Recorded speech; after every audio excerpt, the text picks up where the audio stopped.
열왕기상 14장 21절부터 31절까지 말씀 통해서 정결한 삶을 위한 결단 제목으로 하나님 말씀 받겠습니다.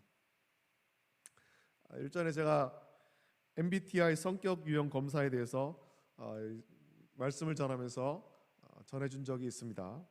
그 검사는 사람의 성격을 대표적인 16개의 어떤 유형으로 구분을 하죠. 그렇게 나눕니다.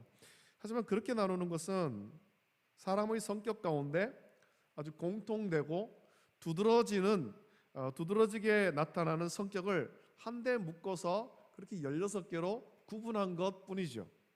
사람의 성격을 이 땅 가운데 수많은 사람들이 살아가는데 그 수많은 사람의 성격을 16개로만 한정짓는다는 것은 참 이렇게 불가능한 일입니다. 16개가 아니라 수천, 수만 그 이상의 어떤 성격들이 다 있죠. 각각의 개성이 있고 성격이 다 다릅니다. 하지만 그럼에도 이 MBTI 성격 유형 검사가 인기를 얻는 이유는 그것을 통해서 자기의 성격, 내 성격은 어떤 성격인가, 자기의 성격을 좀 객관적으로 분석할 수 있고 또 상대방도 어떤 성격인가 하는 것을 좀 객관적인 어떤 근거를 가지고 분석할 수 있기 때문에 그것이 인기를 얻는 것입니다. 사람의 성격을 나누는 것 가운데 아주 대표적인 것이 두 가지 있지 않습니까? 내향적인 성격과 외향적인 성격. 어떤 일에 아주 소극적인 사람이 있는가 하면 굉장히 적극적인 사람. 어쩌면 같은 맥락인데 내향적인 성격과 외향적인 성격으로 나눕니다. 이것은 또 도전 정신하고도 굉장히 밀접한 관계가 있죠. 어떤 일에 도전하는 것, 새로운 일에 두려워하지 않는 것, 이것과도 밀접한 관계가 있습니다. 좀 내향적인 사람의 성격, 좀 소극적인 사람은 대체로 새로운 일에 도전하기를 주저합니다. 새로운 일에 도전하면 그걸 좀 두려워하고 실패에 대한 어떤 염려가 굉장히 크죠. 내향적인 사람은 안정적인 삶을 추구하기 때문에 새로운 환경, 새로운 일에 관해서 스트레스를 많이 받습니다. 그래서 삶에서 집에서도 뭐 이렇게 예를 들면 대청소를 하면서 집에 뭐 가구를 옮긴다든가 이런 것들 굉장히 스트레스를 받고 이사를 가서 새로운 동네 가서 정착을 해야 된다. 이런 부분에 대해서 굉장한 스트레스를 받습니다. 삶의 변화가 오는 것이 굉장한 스트레스로 다가오는 거예요. 그냥 내가 지내던 대로, 내가 알던 대로, 내가 익숙한 대로 살고 싶다. 그것이 내향적인 성격을 가진 사람들이 보편적으로 나타내는 삶이죠. 반면에 외향적인 사람은 새로운 일에 도전하는 것을 굉장히 즐거워합니다. 안정적인 삶은 오히려 굉장히 지루하게 느끼는 거죠. 어제와 오늘이 똑같고 오늘과 내일이 똑같고 어떤 변화도 없고 자극도 없고 이거 굉장히 안정적이지만 굉장히 지루하게 느끼는 거예요. 재미가 없다라는 거죠. 먼저 놀랄만한 변화가 좀 나타나면 좋겠는데 어떤 재미가 있었으면 좋겠는데 너무 똑같으면 안정적이지만 굉장히 지루하게 느끼는 거예요. 그래서 새로운 환경에 뛰어들고 새로운 일도 두려워하지 않고 즐기게 되는 것입니다. 자꾸만 자기 삶의 변화를 추구하는 거예요. 그들은 실패에 대한 두려움보다 새로운 환경, 변화 이걸 굉장히 즐기는 사람입니다. 이렇게 외향적 성격을 가진 사람, 그래서 새로운 환경과 변화를 즐기는 사람은 새로운 환경과 변화를 기대하기 때문에 그렇습니다. 이제는 또 어떤 변화가 있을까? 어떤 내가 알지 못하는 미지의 세계가 있을까? 이런 기대가 있는 거죠. 두려움보다는 기대가 있는 거예요. 무엇이 내 인생을 좀 더 즐겁게, 무엇이 내 인생을 좀 더 활기차게 할까? 새롭게 할까? 그런 변화가 내 삶을 얼마나 활기차게 하고 즐겁게 할까? 그것을 생각하고 기대한다라는 것입니다. 여러분 어떻습니까? 오늘을 살아오면서 여러분들 오늘 아침에 눈을 뜨고 하루를 살면서 오늘 내게 어떤 일이 있을까? 어떤 기대가 있었습니까? 여러분들이 내일을 생각할 때 내일에 대한 어떤 기대가 있습니까? 내일은 누구를 만나고 어떤 일을 하고 어떤 내 앞에 새로운 일이 펼쳐질까에 대한 어떤 기대가 있습니까? 아니면 내일도 오늘이랑 똑같겠지 그냥 그렇게 살아갑니까? 나이가 들면서, 대부분의 사람은 나이가 들면서 새로운 환경과 변화를 즐기기보다 안정적인 삶을 추구합니다. 이제는 내가 나이가 이만큼 되었으니 내 삶이 좀 안정적이었으면 좋겠다. 내 주거가 좀 안정적이었으면 좋겠다. 내 소득이 좀 안정적이었으면 좋겠다. 내가 이제는 먹고 사는 일에 걱정 없이 좀 안정적으로 살았으면 좋겠다. 그거를 사람들이 나이가 들면서 그런 삶을 추구합니다. 그러면서 왜냐하면 나이가 들어가면서 새로운 일에 도전할 힘이 점점 없어진다, 그렇게 생각하는 거예요. 내가 젊을 때는 새로운 일에 막 도전도 하고 그렇게 할 힘이 있지만 이제는 내가 그럴 힘이 없어. 그럴 의욕이 없어. 그럴 정력이 없어. 안정적으로 살았으면 좋겠어. 그것이 많은 사람이 나이가 들어가면서 느끼는 그런 감정이에요. 그러면서 삶에 대한 기대도 점점 줄어들죠. 내일에 대한 기대, 새로운 일에 대한 기대가 점점 줄어듭니다. 어제나 오늘이나 내일이나 아무 변화도 없고 똑같고 안정적이지만 지루한 삶을 점점 살게 되는 거예요. 그래서 나이가 들어가면서 많은 사람들이 그렇게 하는 말 중에 참 지루하다, 사는 게 참 지루하다, 재미가 없다, 이런 이야기들을 많이 하는 거예요. 재밌게 살려면 삶의 변화를 좀 가져와야 됩니다. 어떤 자극을 좀 가져와야 돼요. 새로운 일에 도전해 본다든가 어떤 취미를 가져본다든가 이런 도전이 좀 있어야 되죠. 그래야 삶이 재밌죠. 여러분은 매일 아침에 눈을 뜨면 오늘 어떤 일이 있을까에 대한 기대가 있습니까? 무엇인가 기대한다라는 것은 우리 삶을 굉장히 활기차게 만드는 거죠. 그리고 그런 기대대로 변화되는 것을 보면 우리는 행복을 느끼는 거예요. 야, 오늘 내가 기대했던 대로 이런 일들이 벌어졌구나, 이루어졌구나. 거기에 대해서 행복을 느끼는 것입니다. 자, 하나님이 아브라함을 택하여서 언약을 맺으셨습니다. 아브라함과 맺은 언약은 출애굽한 이스라엘 백성이 가나안을 정복함으로 이제 가시적으로 성취되었습니다. 하란에서 불러내어서 가나안으로 인도하셨지만 그 땅에서 발붙일 땅을 하나도 주지 아니하시고 아브라함은 나그네로 그 땅을 살았습니다. 하나님께서 아브라함에게 주신 그 언약은 이스라엘 백성들이 출애굽한 이후에 여호수아를 통해서 가나안을 정복했을 때 이제 가시적으로 성취가 된 거예요. 그 땅을 정복하고 그 땅에 이스라엘 나라를 세운 거죠. 하나님은 모세를 통해 이스라엘 백성을 출애굽시키고 가나안으로 인도하시면서 이스라엘 백성이 이제는 종의 모습을 버리고 하나님 자녀로 변화되기를 기대하셨습니다. 여러분 430년 동안 애굽에서 노예로 살지 않았습니까? 종의 습성을 가진 거예요. 종의 습성. 이 종의 습성을 버리고 하나님 자녀의 삶으로 바뀌기를 하나님은 기대하신 거예요. 그래서 그 40년의 세월 동안에 모세를 통해서 계속해서 이스라엘 백성들을 가르치죠. 모세에게 하나님 말씀을 주시고 모세는 하나님께 받은 말씀을 통해서 백성들을 가르치는 것입니다. 그것이 모세 오경이죠. 이스라엘 백성들의 율법이라고 말하는. 똑같이 하나님께서 하나님 자녀가 된 우리에게 그런 기대를 가지고 있는 것입니다. 이스라엘 백성들 향해서 나는 너희 하나님이 되고 너희는 나의 백성이 될 것이다 말씀하셨듯이 똑같이 우리에게 그런 기대를 가지시는 것입니다. 우리를 택하여 자녀 삼으셨을 때 내가 너희 하나님 되고 너희는 내 백성이 되어야 된다. 이 세상 가운데서 거룩하게 구별된 나의 백성이 되어야 된다. 그런 기대를 우리 하나님은 우리에게 가지시는 거예요. 우리가 하나님의 거룩하고 순결한 백성으로서 하나님의 거룩함을 닮아 거룩하게 살기를 원하신 것입니다. 세상 가운데 살아가고 있지만 세상의 많은 불신자들하고 똑같이 사는 것이 아니라 그들과 구별된 모습으로, 구별된 삶으로, 구별된 믿음으로 살기를 우리 하나님은 기대하신다라는 거예요. 이 약한 세상에 물들지 않고 오히려 하나님 말씀으로 살고 성령으로 변화된 삶을 통해 하나님을 증거하며 세상을 변화시키기를 우리 하나님은 기대하시는 거예요. 저와 여러분을 통해서 이 악한 세상에 복음을 선포하고 그래서 세상을 변화시키기를 기대하신다는 겁니다.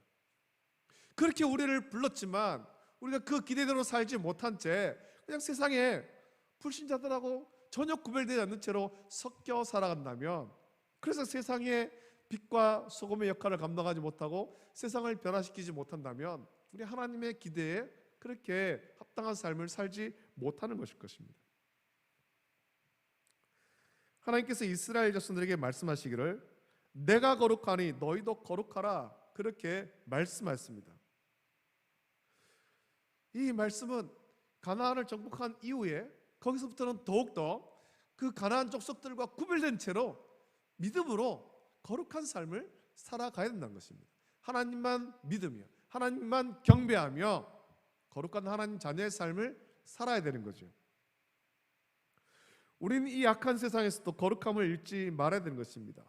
예수님께서 제자들을 향해서 너희는 세상의 소금이다, 너희는 세상의 빛이라고 말씀하시면서 이같이 너희 빛이 사람 앞에 비치게 하여 그들로 너희 착한 행실을 보고 하늘에 계신 너희 아버지께 영광을 돌리게 하라 말씀하신 거예요. 이게 하나님께서 우리에게 가신 기대 아닙니까? 우리가 성령으로 변화되어서 복음의 빛을 비추고 우리의 착한 행실을 통해서 세상을 변화시켜 가는 것입니다. 그 불신자들이 우리를 보고 하나님께 나오도록 변화시키는 역할들을 감당해야 되는 것입니다. 이것이 하나님께서 우리에게 기대하는 삶입니다. 예수님께서 기대하는 삶이죠. 이런 삶을 통해 우리는 예수님을 증거하는 증인의 삶을 살아가야 하고 하나님 말씀으로 우리는 세상을 더디더라도 변화시켜 가야 되는 것입니다. 한순간에 손바닥 뒤집듯이 우리가 세상을 그렇게 변화시킬 수는 없겠지만 우리의 삶을 통해서 복음 전하는 삶을 통해서 세상을 조금씩 변화시켜 가야 되는 거죠. 만일 우리가 성로라는 이름은 가졌지만 하나님의 기대대로 살지 못한다면 우리를 향하여서 하나님께서 실망하실 거예요. 그 기대가 실망으로 바뀌면 하나님 진노가 임하게 되죠. 자, 하나님께서는 솔로몬의 죄로 인하여서 르호보암 때에 나라를 둘로 나뉘었습니다. 이게 솔로몬의 죄 때문이죠. 솔로몬이 이렇게 성전도 짓고 하나님께 일천번제도 예배를 드리며 기도하고 하나님 말씀대로 살 것처럼 보였지만 솔로몬은 나중에 그렇게 살지를 못했죠. 오히려 우상을 섬기고 이방 여인과 결혼하면서 말씀에서 떠난, 믿음에서 떠난 삶을 산 거예요. 이 죄 때문에 다윗을 생각해서 솔로몬 때에는 나라를 나누지 않았지만 솔로몬의 그 죄 때문에 솔로몬의 아들 르호보암 때에 나라를 나눈 것입니다.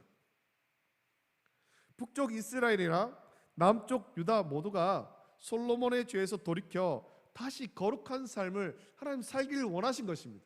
하나님께서 나라를 나누시는 것을 통해서 하나님께서 벌하셔서 나라를 나누어 버리는 것, 그걸 보면서 내가 죄를 지어서 하나님이 나라를 나누어 버렸구나 깨닫기를 원했고, 그럼 그때는 이제 돌이켜서 말씀대로 살기를 원하셨다라는 겁니다.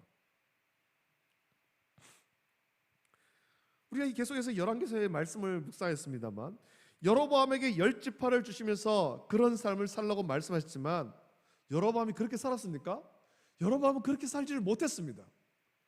분명하게 그 아히야 선지자를 통해서 그 말씀을 받았음에도 불구하고 여로보암은 그렇게 살지를 못했다는 거예요. 결국 하나님 진노의 심판을 받게 되죠. 자, 그렇다면 남쪽 유다는 어떨까요? 남쪽 유다, 다윗을 위하여 남겨두신 남쪽 유다에 대한 하나님의 기대를 본문 21절에서 이렇게 표현하고 있습니다. 이게 하나님의 기대를 표현한 말씀인데 21절에 솔로몬의 아들 르호보암은 유다 왕이 되었으니 르호보암이 왕위에 오를 때 나이가 41세라. 우리 그 뒤에 말씀을 집중해야 됩니다. 여호와께서 자기 이름을 두시려고 이스라엘 모든 지파 가운데서 택하신 성읍 예루살렘에서 17년 동안 다스리니라. 그의 어머니의 이름은 나아마요 암몬 사람이더라 라고 말씀합니다. 여호와께서 자기 이름을 두시려고 이스라엘 모든 지파 가운데서 택하신 성읍 예루살렘이라는 표현은 하나님께서 남쪽 유다에 대한 어떤 기대를 가지고 계신가 하는 것을 표현하는 말씀이죠.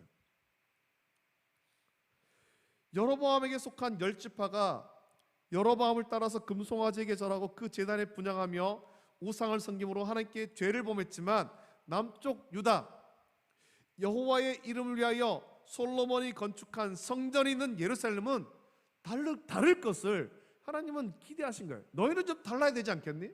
너희 가운데는 성전도 있는데 너희는 좀 달라야 되지 않겠느냐? 저 북쪽 10지파는 이 성전에 와서 예배를 드리지 못해서 그렇다 하더라도 성전을 가진 너희들은 좀 달라야 되지 않겠느냐라는 것이 하나님의 기대인 거예요.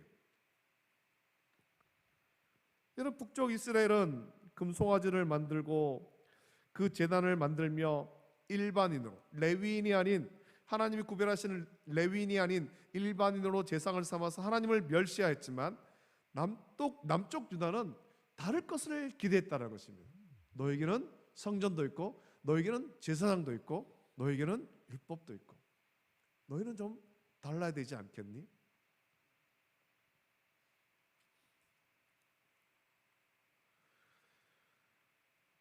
남쪽 유다에서는 그때까지 계속해서 그런 예배를 드리는 삶을 살고 있었습니다. 성전이 있지 않습니까? 그래서 북쪽의 10지파가 우상을 섬기지만 남쪽 유다, 다윗을 위하여 남겨주신 남쪽 유다, 특히 예루살렘은 다를 것을 하나님은 기대하셨다라는 것입니다. 너희 가운데는 성전이 있으니까, 너희 가운데는 제사장도 있고 구별된 레위인 제사장도 있고 너희 가운데는 율법도 있고 너희는 달라야 된다는 거죠. 너희는 달라야 된다. 그런데 남쪽 유다는 어땠습니까? 하나님의 기대대로 남쪽 유다는 북쪽 이스라엘과 달랐을까요? 르호보암은 나라가 나뉜 그 일을 통해서 이것이 죄 때문이라는 것을, 하나님께 불순종한 죄 때문이라는 사실을 깨닫고 돌이켜서 하나님을 잘 섬겼습니까? 22절부터 24절 말씀에 르호보암이 어떻게 하였고 유다 족속들이 어떻게 했는가 하는 것을 말씀하는데, 그 말씀에 이렇게 기록합니다. 유다가 여호와 보시기에 악을 행하되 그의 조상들이 행한 모든 일보다 뛰어나게 하여 하나님 섬기는 일에 더 뛰어나게 해야 되는데, 악을 행하되 그의 조상들이 행한 모든 일보다 뛰어나게 하여 그 범한 죄로 여호와를 노엽게 하였으니 이는 그들도 산 위에와 모든 푸른 나무 아래에 산당과 우상과 아세라상을 세웠습니다. 그 땅에 또 남색하는 자가 있었고 여호와께서 이스라엘 자손 앞에서 쫓아내신 군빈의 모든 가증한 일을 무리가 본받아 행하였더라 라고 남쪽 유다의 상황에 대해서 말씀해 줍니다. 하나님은 유다에 대한 기대가 있었습니다. 예루살렘에 대한 하나님의 기대가 있었습니다. 그들은 하나님을 그래도 좀 온전히 섬기지 않을까에 대한 기대가 있었죠. 그것을 위해서 그들에게는 성령과 레위인 제사장을 주었습니다. 자, 그렇지만 르호보암과 유다 족속은 하나님의 기대에 미치지 못한 거예요. 미치지 못한 정도가 아니라 그 기대를 완전히 저버린 거죠. 오히려 여호와 보시기에 악을 행하되 그의 조상들이 행한 모든 일보다 뛰어나게 했다라고 말합니다. 그 조상들 누구를 말하는 거겠습니까? 솔로몬을 말하는 거죠. 솔로몬이 하나님을 떠나서 이방 여인과 결혼하고 이방의 우상들을 데려오고 산당을 세우고 그 일로 인해서 하나님께서 진노하셨는데 그 일보다 더 뛰어나게 더 열심히 우상을 섬겼다라는 거예요. 이게 하나님을 노엽게 한 거죠. 그들은 우상을 세우고 아세라상을 세웠을 뿐만 아니라 북쪽 이스라엘도 행하지 않은 남색하는 자까지 있었다라고 말씀합니다. 남색하는 게 뭐겠습니까? 이게 성적으로 타락한 거죠. 성적으로 타락한 거. 성적으로 굉장히 문란한 것을 말하는 거죠. 남창, 남자 그 어떤 그 성접대부 이런 걸 말하는 거잖아요. 성적으로 이방의 타락한 풍습까지 다 들어온 것입니다. 그들의 몸도 음란하게 만들었고 그들의 어떤 믿음 신앙도 음란하게 만들어 버린 거예요. 유다를 향한 하나님의 기대가 실망으로 변해버린 것입니다. 유다는 하나님의 기대에 조금 더 미치지 못할 뿐만 아니라 오히려 하나님께 큰 실망을 주었습니다. 여러분, 기대가 실망으로 바뀌면 심판으로 이어집니다. 세상에서도 사람에 대한 기대, 새로운 변화에 대한 기대가 실망으로 바뀌면 그 대상을 향해 분노하게 되죠. 보통 정치 가운데서 그런 현상이 벌어지지 않습니까? 이번에도 뭐 그런 일들이 있었습니다만 대한민국 정치사에도 보면은 뭐 어떤 새로운 정치 세력에 대한 기대가 있다가 그 기대가 실망으로 바뀌게 되면 이제 뭐 이렇게 심판으로 바뀌잖아요. 정권을 바꿔야 된다, 세력을 바꿔야 된다. 하나님은 비록 솔로몬의 죄 때문에 이스라엘을 둘로 나누셨지만 그 일을 계기로 북쪽 이스라엘과 남쪽 유다가 죄에서 돌이키기를 원하신 거예요. 나라가 나뉘어 버린 이 일을 보면서 깨달으는 것입니다. 이걸 깨닫고 돌이키기를 원하셨습니다. 솔로몬의 죄에서 떠나 다시 다윗의 길로 돌이키기를 하나님께서는 원하신 거예요. 이게 죄 때문에 우리가 나라가 나뉘었어. 죄 때문에 나라가 이렇게 힘들어졌어. 그리고 우리는 죄를 버리고 다시 말씀으로 돌아가자. 그거를 원하신 거죠. 나라가 나뉘는 아픔을 겪으면서 이것이 불신앙과 불순종의 죄 때문임을 깨닫고 돌이켜 회개하고 다윗의 길로 돌아오기를 우리 하나님은 기대하시는 것입니다. 이거는 오늘 저와 여러분들에게 똑같이 기대하시는 거예요. 우리가 그냥 예배당만 왔다 갔다 하고 주일만 예배 드린다고 그게 다가 아니거든요. 돌이켜서 말씀대로 온전히 사는 것, 하나님 그것을 원하시는 거예요. 하나님께서 우리에게 기대하시는 그 삶, 성령으로 변화된 삶. 그래서 세상 가운데 소금이 되고 세상의 빛이 되고 세상을 변화시키는 것, 예수 그리스도의 증인이 되는 삶, 이걸 하나님께서는 기대하시는 거예요. 저와 여러분들은 그런 기대대로 살고 있습니까? 세상에서 만나는 사람에게 예수 그리스도의 증인의 삶을 살고 있습니까? 세상의 어떤 소금으로 세상을 변화시키고 세상의 빛으로서 어두운 세상 가운데 복음의 빛을 비추고 있습니까? 하나님께서 그걸 기대하고 계시는데 그 기대대로 살고 있느냐라는 거예요.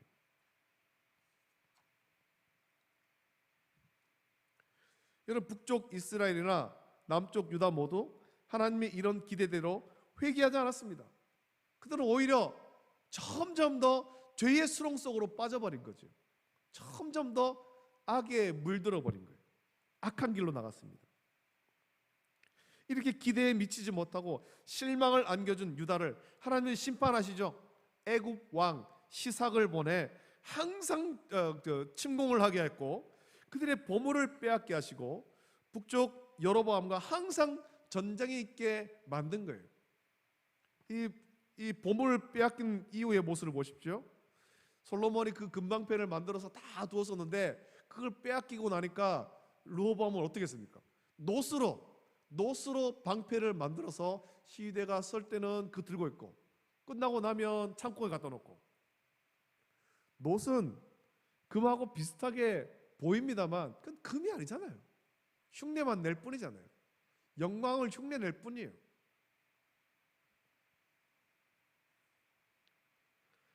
보물만 빼앗는 것이 아니라 하나님은 이 전쟁을 통해서 유다와 이스라엘의 평안을 빼앗아 가신 것입니다. 평안을 하나님께서 지켜주지 않는 거죠.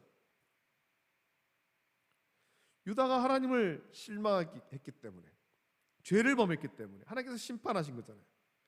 다윗을 위하여 유다를 남겨두셨지만 르호보암과 유다는 다윗의 길로 행하지 않았습니다. 오히려 여호와 보시기에 악을 행하되 그의 조상들이 행한 모든 일보다 뛰어나게 악을 행하여 하나님을 노엽게 했습니다. 하나님의 기대는 실망으로 변해버렸고 유다를 향해 실망하신 하나님은 유다의 전쟁을 일으켜서 보물을 빼앗고 평안을 빼앗았습니다. 이게 하나님의 심판입니다. 하나님의 복받는 사람은, 하나님께서 복을 주시는 사람은 세상이 어떠하든지 주님이 주시는 평안을 누릴 수 있습니다. 주님의 돌보심을 누리고 주님의 주시는 평안을 누릴 수 있습니다. 하지만 하나님의 돌보심이 없다면, 하나님의 심판을 만나면 그 마음 가운데 평안이 없는 거예요. 평안이 늘 불안한 거죠. 왜 그렇습니까? 하나님께서 심판해서 평안을 빼앗아 갔으니까. 여러분, 오늘 말씀을 묵상하면서 우리를 돌아보길 원합니다. 우리는 하나님의 기대대로 그럼 지금 잘 살고 있습니까? 기대에 합당한 삶을 살고 있습니까? 하나님의 기대대로, 하나님의 뜻대로가 아니라 내 만족감으로 신앙생활하고 있습니까?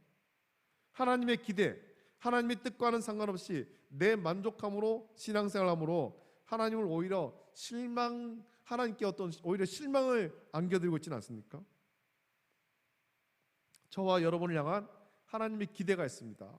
거룩하고 순결한 백성으로서 오직 성령의 충만함 받아 하나님 말씀으로 세상을 변화시켜 나가는 것을 기대합니다. 저와 여러분은 죽고 오직 예수 그리스도만이 선포되기를 원하시는 거예요. 우리의 삶을 통해서 예수님만이 증거되기를 원하신 것입니다. 세상의 정욕과 욕심으로 살지 않고 오직 예수 그리스도만을 위해 살 것을 기대하십니다. 우리는 그렇게 살아가야 되는 것입니다. 하나님을 실망하게 하지 않는 그런 삶 살기를 예수님의 이름으로 축복합니다. 내 정욕과 욕심으로 살아가면 우리는 하나님을 실망시킬 수밖에 없습니다. 우리는 우리의 정욕과 욕심이 아니라 성령으로 살아갈 때, 성령의 인도하심대로 살아갈 때 우리는 하나님의 뜻과 기대대로 살아갈 수 있고 하나님을 기쁘시게 할 수 있으며 우리의 삶을 통해 오직 예수 그리스도만이 드러나는 삶, 하나님께 온전한 영광을 돌리는 삶을 살아갈 수가 있습니다. 오늘 말씀을 기억하시면서 이제 마치고 기도하실 때 오늘 성령께서 우리 가운데 함께 하시고 우리의 생각과 마음을 다스려 주셔서 하나님께서 기대하시는 대로 하나님 기뻐하신 뜻대로 살아갈 수 있도록 인도해 주시고 은혜를 달라고 간구하는 저와 여러분 되시기를 예수님의 이름으로 축복합니다. 기도하겠습니다. 걸어가신 아버지 하나님, 감사합니다. 하나님께서 세상 많은 사람 가운데 우리를 택하여서 자녀 삼아주심을 감사합니다. 우리를 자녀 삼으시며 우리를 향한 하나님의 기대가 있습니다. 우리가 이제는 성령으로 변화되어서 세상의 소금이 되고 세상의 빛이 되어서 이 약한 세상을 변화시켜 나가기를 하나님은 원하십니다. 특별히 성령 임하시고 권능을 받아서 부활하신 예수 그리스도의 증인이 되기를 우리 하나님은 원하십니다. 증인의 삶을 살기를 원하십니다. 그것이 우리 하나님의 기대인데, 우리를 향한 기대인데 우리가 지금까지 그 기대대로 온전히 살지 못했음을 고백합니다. 아버지 하나님, 하나님의 기대대로 살지 못하고 내 정욕대로 살아감으로 말미암아서 하나님을 실망시키는 그런 삶을 그동안 살았다면 이제는 돌이키기를 원합니다. 말씀을 통해서 하나님의 기대를 깨달았사오니 이제는 돌이켜서 내 정욕대로 사는 것이 아니라 하나님 뜻대로 하나님의 기대대로 순종함으로 말미암아 하나님께 영광 돌리는 그런 복된 성도 될 수 있도록 은혜를 베풀어 주시옵소서. 거룩하신 예수님의 이름으로 감사하며 기도드립니다. 아멘. 아멘.